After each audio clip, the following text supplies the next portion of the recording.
Even though I've been focusing in on these weekly paying dividend ETFs, this stock has been paying out special dividends like crazy. We're talking about Main Street Capital Corp, ticker MAIN, and I think this is it. People say it's overhyped. I think it's underhyped. It has been destroying my portfolio in the best way possible between the special dividends, my drip, and price appreciation. So today we're going to talk about it, and we're going to talk about how much you would need to retire. Now, I know that a lot of people have some fears with the high-yielding ETFs because of NAV erosion, and so this is kind of my counter to it. I love investing in those, and I do own them, but at the same time, I like having some safer, more dependable stocks that just grow, and grow. So we're going to do our full calculation to see how much Main Street Capital Corp you have to own to make $60,000 a year, which is roughly the average gross salary for someone in the United States.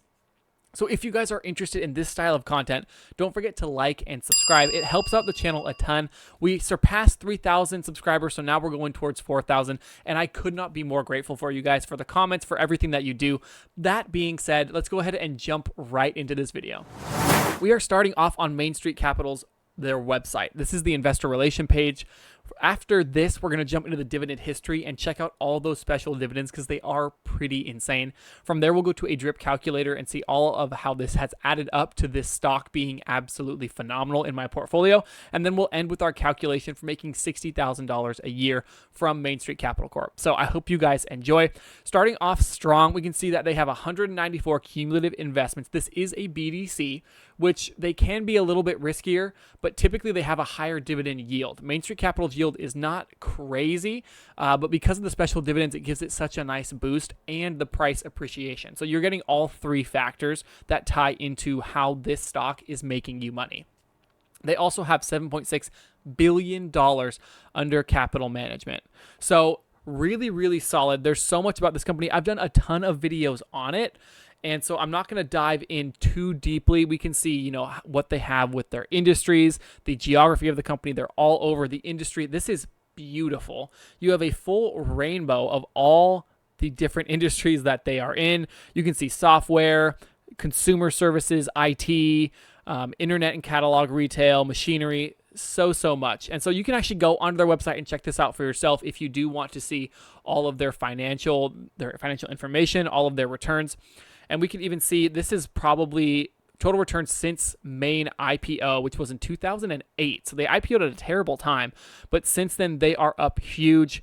They are up more than the S&P 500, the Russell 2000, and a couple other indexes, which is just crazy, including the S&P BDC index that's down 47%. I definitely don't want to be investing in that.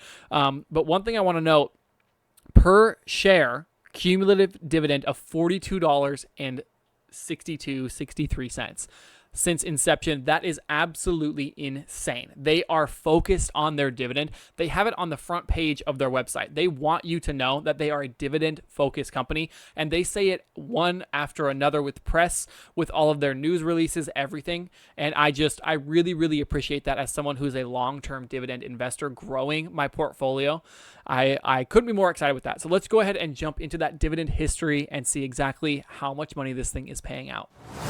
I forgot to mention that Main pays monthly dividends. So you have all of these phenomenal aspects to this company, and then you sprinkle on monthly income.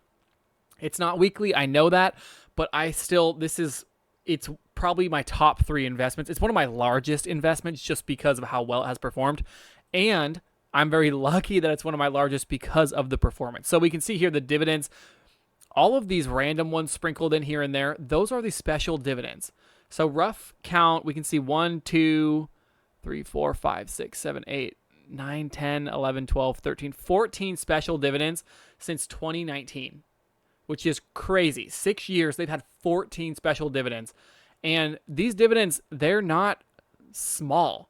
You can see like this one, they're paying out roughly 24, almost 25 cents a share per month. And they put out an extra. It'd be like having 13 months. They put out an extra 30-cent special dividend. And a few months before that, the same exact thing. So they already paid out 60 extra cents in dividends since the inception, or since this last year of dividends, which is crazy. They paid out 4 in 2023.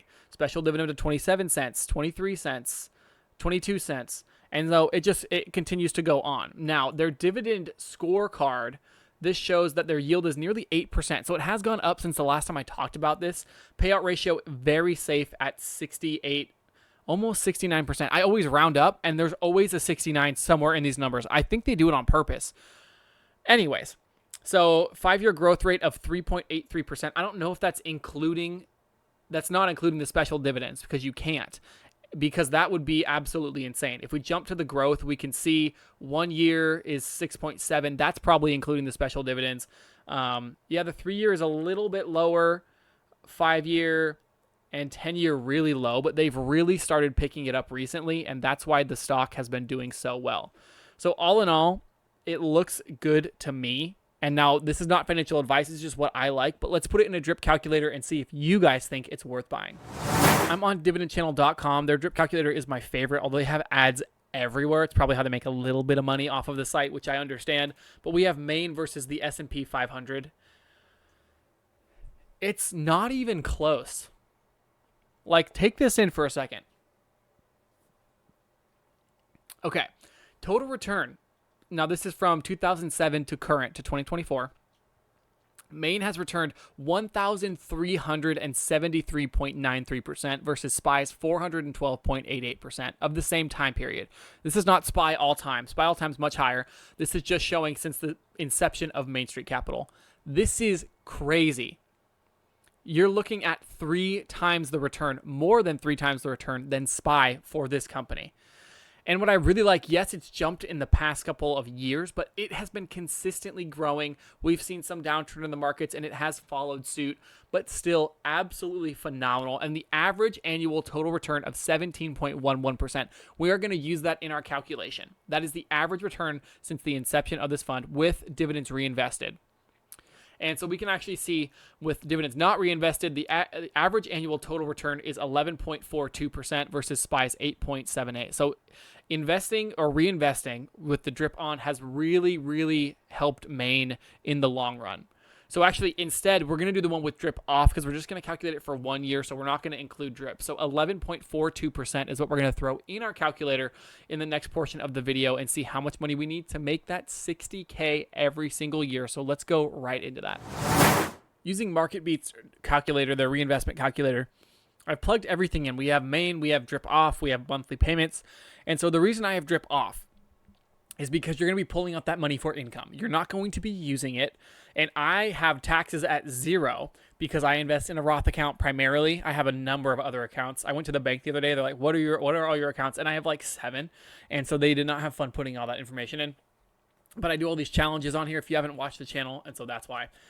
So with zero dividend tax rate, and we don't have any annual contribution. It's just living off of the shares and the money you have invested. I put our the dividend yield, or the actual return, the total return with the yield being 11.42%, and we're not increasing that at all, which isn't accurate as we've seen.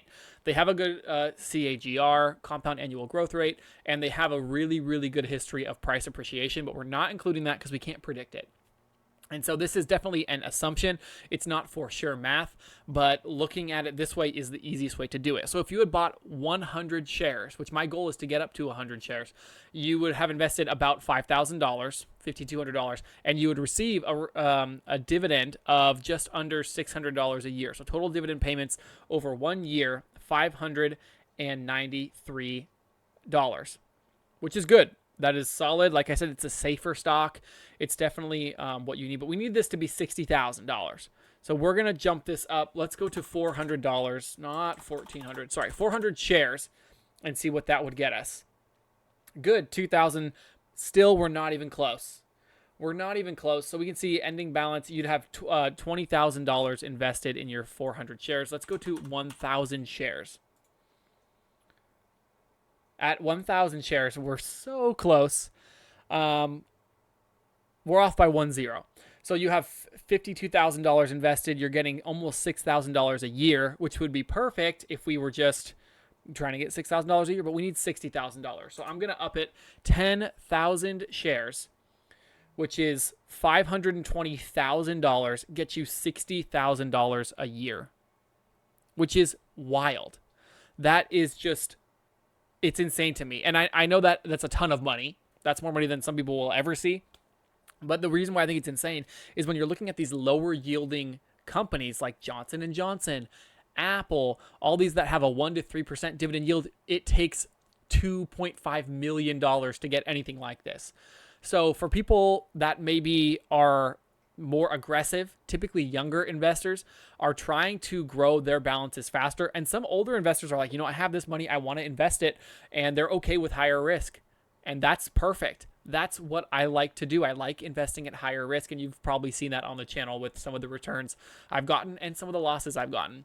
But Main Street Capital, like I said, one of my favorite. I'm going to hold on to it probably forever. I'll probably hand this down to my kids or my kids' kids or whoever in the future because I do love this company so much. But that being said, never fall in love with companies. They can always betray you. You never know, depending on leadership. But I'm kind of giving you the bad example of this. So let me know what you guys think down below in the comments. Would you put this up against one of your higher yielding dividend ETFs because of its consistent history, because of the special dividends? I'm super curious how you guys like to invest. Do you guys also invest some in the higher ETFs and some in normal stocks, BDCs, and REITs? Or what's your mix? Are you all in one, all in the other? Is this too safe for you? Or ETFs too risky? Let me know in the comments. Let's start some conversations down there because I just love hearing from you guys and what you guys are investing in. So as always, thank you guys so much for watching, and I hope to see you in the next video.